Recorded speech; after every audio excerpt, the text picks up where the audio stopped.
when Newspoll started to break down some of the numbers that they have been looking at over the past few months, they were able to do so state by state. They were able to start to break down things by gender and even the amount of money that people earn to see what their perception was of the government.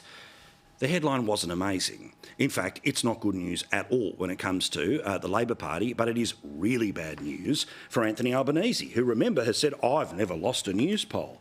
Well, I'm about to show him how he is losing a Newspoll. You see, if you only go by the two-party preferred, it's never got worse than 50-50. But if you go by the amount of votes they got when there was an election versus the amount of votes that are on the table today, a fall of 3.5% in New South Wales would result in multiple seats disappearing from the Labor column. An almost 2% drop would do the same in Victoria. They're so far behind in Queensland that they might be able to fend off the Greens, perhaps, but they're unlikely to win any further seats. They may well again be able to hold off in places like South Australia, and interestingly, the assumption was that some seats could be disappearing in Western Australia, but at this moment, there is no change in the primary vote. Now, of course, 36 is way below the 50.1 you need to actually win a seat, so preferences matter. If you say bugger them all, you're going to get a Labor government. If you decide to put a party of government that you wish to be the government as your number two, then you will get something other than a Labor government. But again, the Prime Minister himself, the Prime Minister, of course, says, I've never lost a Newspoll. Well, guess what, pal? You are now losing Newspoll in every state. In fact, if you have a look here, the dark red or maroon is the number of people that are satisfied with the Prime Minister. The sort of orange are those who are unsatisfied or dissatisfied with the Prime Minister, and those that are uncommitted is the grey. You can see that nationally, New South Wales, Victoria, Queensland, South Australia and Western Australia all are in negative territory for the Prime Minister. In fact, nationally, 52% of people are dissatisfied with the Prime Minister.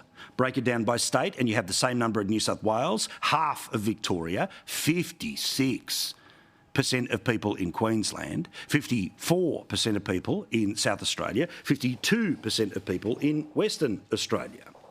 Well, what about by age? Surely it's just the oldies. No, all bar 18 to 34, dissatisfied, outrank satisfied, with middle-aged people from 35 to 49, from 50 to 64, and people whom, hopefully, have been able to retire on their own terms at 65 plus. You can see the middle column, which is dissatisfied, grows the older you get, because the older you get, the wiser you get. OK, well, maybe it's just sort of, OK, it's a whole bunch of self-funded retiree rich people. That's a problem too. Remember how this government is totally focused on cost of living? Well, people who earn between $0 and $50,000, majority are dissatisfied with the Prime Minister. Between 50 and 99, they are majority dissatisfied with the Prime Minister. People who earn over 100 grand, 250 are dissatisfied with the Prime Minister, and 150 grand is what you earn. And remember, all of those groups represent more than half of all of the federal government money that they get when it comes to all of the taxes. So companies aren't paying it, people are paying it. Companies are paying their fair share. The GST is doing what it does. But in terms of the total pie, it's growing, as are the costs, as are the pressure, which is why I talk about it every night, why we focus on it all the time, while others may come and go and sort of, pretend they will be. We're on it every night because we know how nervous people are. So maybe it's just a bloke thing. Maybe it's just a bloke's earning any money. Because remember, it's the Liberal Party that has the problem with women. Well, that's a problem too. You see, both men and women are dissatisfied with the job that the Prime Minister is doing. So as my colleague Andrew Clennell was doing the rounds today to try to find out what Labor insiders were thinking about the polls that showed every gender, every income bracket, and all bar the youngest of voters have turned on the Prime Minister, what would that mean for his current slender majority government?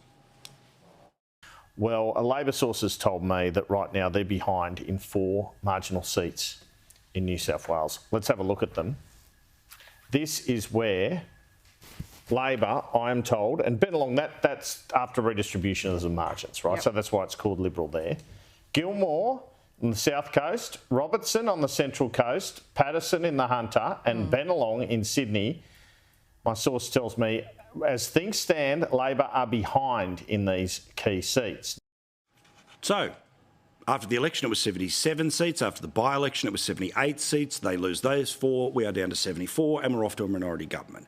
And we haven't even crossed the Murray River or gone north of the Tweed.